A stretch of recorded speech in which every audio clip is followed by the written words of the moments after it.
In a significant move reflecting its ongoing commitment to economic reform amid tightening fiscal policies, China has instructed its officials to curtail spending on alcohol and cigarettes. This directive, which resonates deeply within the nation's efforts to promote a more frugal government culture, signals a broader campaign to instill discipline and accountability among state officials.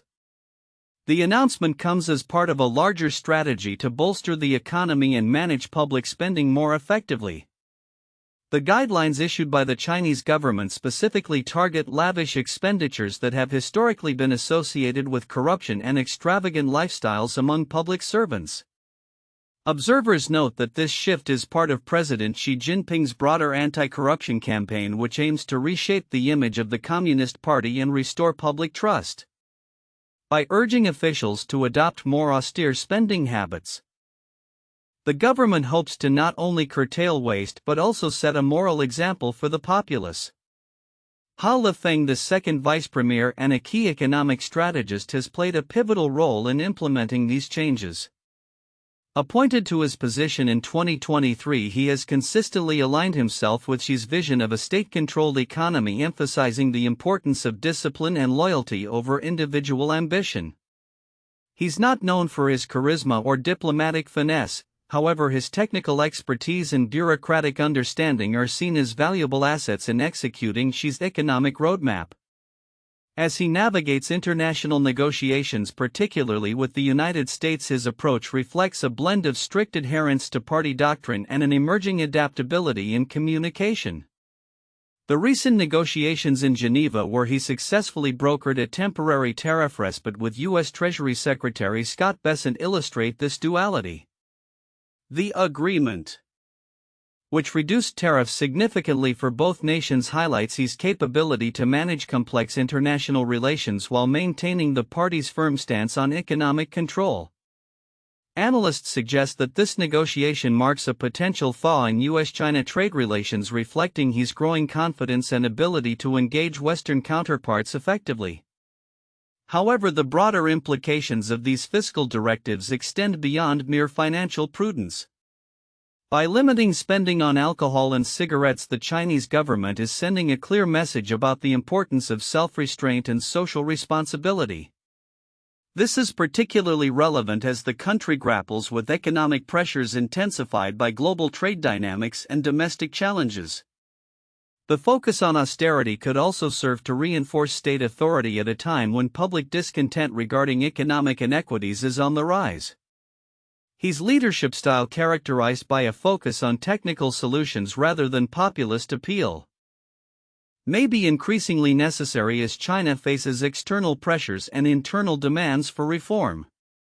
Observers have noted a shift in perception around Xi, with recent meetings revealing a more confident negotiator capable of bridging the gap between Chinese and Western business practices.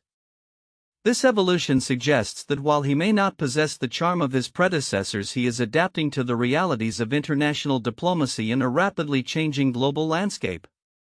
As China continues to navigate its economic future, the directive to limit luxury spending among officials may play a crucial role in shaping public perceptions and reinforcing government integrity. The success of such initiatives will be closely monitored, particularly as the nation approaches significant economic milestones and seeks to redefine its role on the global stage. Looking ahead, the interplay between Lifeng's bureaucratic pragmatism and Xi Jinping's overarching vision will likely dictate the trajectory of China's economic policies and international relations in the coming years. In a significant shift aimed at addressing both fiscal responsibility and public perception, the Chinese government has issued new regulations to curtail extravagant spending among officials. This initiative, regarded as the most rigorous austerity measure since the campaign began in 2013, targets lavish expenditures on meals, official gatherings, and unnecessary projects, signaling a renewed commitment to frugality within the Communist Party and government sectors. The joint directive from the Communist Party's Central Committee and the State Council emphasizes the importance of saving resources and underscores a cultural ethos where wastefulness is deemed shameful.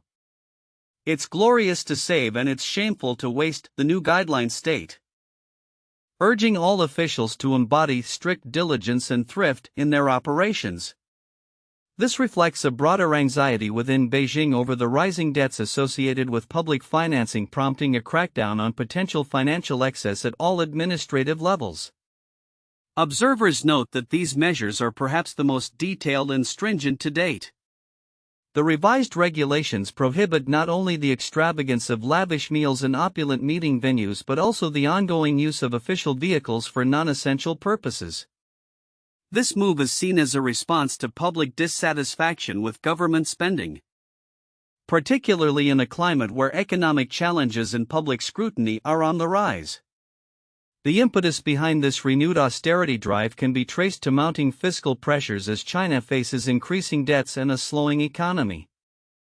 Analysts suggest that the government's decision is a strategic effort to regain public trust and reinforce its commitment to responsible governance. By curbing wasteful spending, the authorities aim to redirect resources to areas that genuinely benefit the populace, thus fostering a more positive image during a period of economic uncertainty. As these developments unfold, they not only highlight the Chinese government's intentions to tighten its belt but also reflect the intricate balancing act it must perform between maintaining power and meeting the expectations of its citizens. The implications of these regulations are likely to resonate through various sectors, influencing how public resources are allocated moving forward. As the situation evolves, it will be crucial to monitor how effectively these austerity measures are implemented and whether they lead to tangible improvements in public perception and fiscal stability. The coming months will reveal whether this latest push towards frugality is a sustainable strategy or a temporary response to pressing economic challenges. In a significant diplomatic development, Lifeng, China's vice premier and chief economic negotiator, has successfully brokered a temporary trade deal with the United States, marking a potential thaw in the icy relations between the two countries. The negotiations held in Geneva on May 10 and 11 culminated in a 90-day tariff respite that sees tariffs on Chinese goods slashed from 125% to 10%, while those imposed on U.S. products will drop from 145% to 30%. This agreement, though temporary, represents a critical step in reducing the trade tensions that have characterized U.S.-China relations in recent years. The backdrop to the negotiations was fraught with tension and historical mistrust, with both sides entering the discussions aware of the stakes involved. In a joint statement, the U.S. Treasury Secretary Scott Bessent and Lifeng described the talks as sincere, emphasizing the importance of maintaining open communication channels. Furthermore, they announced the creation of a permanent mechanism to manage future trade disputes, a notable move given the contentious nature of past interactions.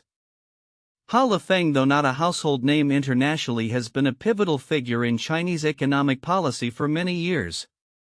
His appointment as head of the office of the Communist Party's Central Commission for Financial and Economic Affairs in 2023 placed him at the heart of China's economic strategy. Unlike his predecessor Liu He, who was known for his reformist approach and fluency in Western-style dialogue, Lifeng is characterized by a more bureaucratic and disciplined demeanor, closely aligned with President Xi Jinping's vision of state-controlled economic policies. Born in a rural Hakka family in Fujian province, Lifeng's ascent to power has been steady and strategic. He experienced the upheavals of the Cultural Revolution before studying finance and earning a PhD in economics. His early career saw him rise through the ranks of local and provincial administration, where he earned the moniker "He the Demolisher" for his ambitious urban renewal projects. His national prominence began in 2014 when he was appointed deputy director of the National Development and Reform Commission and later led it, crafting policies that would shape the country's economic landscape. Despite initial perceptions of him as a stiff negotiator lacking charisma, recent interactions indicate a shift in his approach. Diplomats and business executives have noted a newfound confidence and flexibility in his negotiations. A senior U.S. executive remarked, "He now knows how to talk to Western interlocutors," signaling his adaptation to the complexities of international diplomacy. Lifeng's ideology remains firmly statist, advocating for state control over market dynamics, which sets him apart from more reform-oriented counterparts. This alignment with Xi Jinping's vision underscores his loyalty and discipline, traits that Xi values highly among his inner circle. While he may not possess the charm or reformist zeal of previous negotiators, his role is rooted in executing the party's economic roadmap with precision, focusing on maintaining political control alongside economic engagement. As the dust settles on the latest trade agreement, the implications for both nations remain to be seen. The temporary nature of the tariff reductions raises questions about long-term strategies and the potential for future escalations. Observers will be closely monitoring Lifeng's approach in upcoming negotiations and international dialogues. The outcome of his efforts could very well shape the trajectory of U.S.-China relations in the coming months as both countries navigate the delicate balance of cooperation and competition on the global stage. As tensions in the Indo-Pacific region escalate, China is ramping up its military preparations for a potential invasion of Taiwan, leading to a heightened sense of urgency among neighboring nations and global powers alike. Recent developments have underscored this looming threat, with Taiwan's Ministry of National Defense reporting increased Chinese military activity in the waters surrounding the island. On May 18, 2025, 16 aircraft and several naval vessels were detected in Taiwan's Air Defense Identification Zone (ADIZ), with many breaching the median line, a previously respected boundary between the two territories. Such incursions are becoming frequent, raising alarms about an imminent military confrontation. In analyzing China's military strategy, three major operations have been identified as crucial for its preparedness to invade Taiwan. The first, dubbed Operation Joint Fire Strike, was conducted in August 2022 following U.S. politician Nancy Pelosi's controversial visit to Taiwan. This operation simulated a naval blockade and the launching of ballistic missiles aimed at neutralizing Taiwan's air defense capabilities. Following these drills, China's Taiwan Affairs Office released a white paper emphasizing the inevitability of reunification with Taiwan, a sentiment echoed in the increasing militaristic rhetoric from the Chinese Communist Party (CCP). The second operation, known as Joint Sword, took place in April 2023. Simulating rapid air and naval domination over Taiwan. This exercise involved the deployment of 232 fighter jets and aimed to overwhelm Taiwan before any defensive response could be mounted. A key lesson from this operation was China's determination to control information flows, with plans to sever undersea communication lines to prevent any public mobilization, similar to what was witnessed during the Hong Kong protests in 2019 to 2020. While these operations indicate a concerted effort by China to enhance its military capabilities, they also reflect a broader geopolitical strategy. China's reliance on imported energy and food supplies is a critical concern.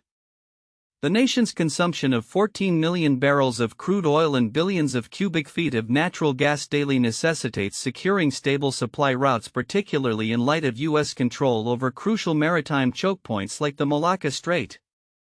To mitigate these vulnerabilities, China is deepening ties with countries less likely to adhere to U.S. sanctions, such as Russia and Iran.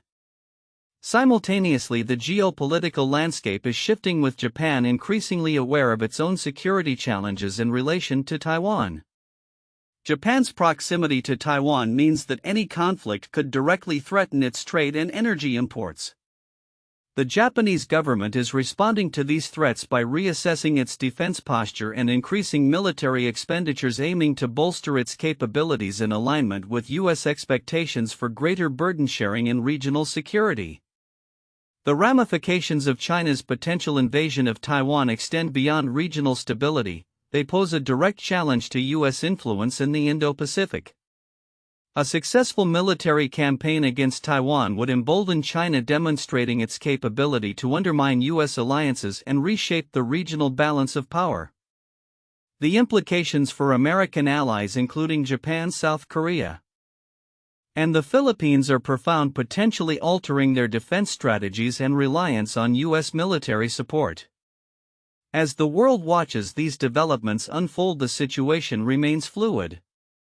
The international community is left to grapple with the consequences of China's aggressive military posture and the challenges it presents to regional and global stability.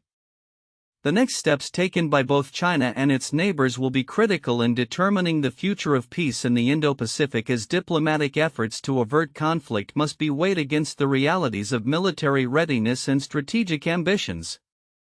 In conclusion, the potential for conflict in Taiwan underscores the urgent need for a unified international response to China's military expansionism, as nations reassess their defense strategies and alliances. The coming months will be pivotal in shaping the geopolitical landscape of the Indo-Pacific. Future developments will hinge on how effectively regional powers can navigate the complexities of military preparedness, economic interdependence, and the quest for stability in an increasingly multipolar world. In the complex and often fraught landscape of international relations, the need for dialogue between the United States and China has never been more pressing. As the temporary truce in the ongoing trade war approaches its 90-day mark, former U.S. Ambassador to Russia Michael McFaul has emphasized the critical importance of direct talks between President Donald Trump and Chinese President Xi Jinping. This call for engagement is underscored by a concerning lack of communication between the two leaders since Trump's second term began nearly 4 months ago, a situation McFaul has described as horrible. During an event at the Chongyang Institute for Financial Studies in Beijing, McFaul asserted that high-level discussions are essential for stabilizing the bilateral relationship. He pointed to recent global interactions such as Trump's brief meeting with Ukrainian President Volodymyr Zelensky as evidence that personal engagement is pivotal in diplomatic dealings. "I think more engagement at the highest levels is the first step towards a better U.S.-China bilateral relationship," he stated, highlighting the need for Secretary of State Marco Rubio to visit China to facilitate this dialogue. The urgency of McFaul's remarks reflects broader geopolitical tensions, particularly as the U.S. navigates its foreign policy under Trump, which has increasingly leaned towards a transactional approach rather than one based on shared values. This shift has significant implications not only for U.S.-China relations but also for the global South, where countries are evaluating their alliances in the context of economic opportunities and geopolitical stability. Recent developments have highlighted this trend. For instance, the U.S.-China trade discussions have yielded lower tariffs and a 3-month timeline to pursue a more comprehensive agreement. However, key human rights issues such as the treatment of Hong Kong media mogul Jimmy Lai and allegations of forced labor in Xinjiang were notably absent from official discourse, signaling a prioritization of economic interests over ethical considerations. This pivot in U.S. foreign policy has resonated in regions like Africa, where countries are increasingly engaging with China while maintaining their partnerships with the U.S. Kenya, for instance, has recently reaffirmed its commitment to its relationship with the United States while simultaneously expanding ties with China. In a letter addressing concerns from U.S. lawmakers regarding Kenya's foreign policy, Nelson Koch, chairperson of the National Assembly's Defense, Intelligence and Foreign Relations Committee, emphasized that the country's alignment with China is not a pivot away from the U.S. but rather a bid to enhance its diplomatic presence on the global stage. Koch highlighted the long-standing partnership between Kenya and the U.S., particularly in areas such as counterterrorism and public health, and called for a respectful reassessment of Kenya's foreign policy, which he argued should be grounded in mutual benefit and respect for sovereignty. Kenya is not walking away from the United States. "We are widening our diplomatic space as every nation has the right to do," he asserted. As countries in the global South navigate their relationships with both superpowers, the implications of a more transactional U.S. foreign policy could lead to a re-evaluation of alliances and influence. Nations are increasingly seeking to balance their interests while asserting their agency in a rapidly changing geopolitical landscape. The emphasis on economic leverage by the Trump administration may resonate with many nations that view the U.S.'s previous moralizing on human rights as condescending. Looking ahead, the need for direct communication between the U.S. and China remains critical, not only for resolving immediate trade tensions but also for ensuring long-term stability in international relations. The evolving dynamics of diplomacy, particularly as countries like Kenya assert their independence while engaging with both superpowers, will be a crucial factor in shaping the future of global politics. with the next steps in U.S.-China relations uncertain. The world watches closely to see how these interactions will unfold and what they will mean for the broader international order.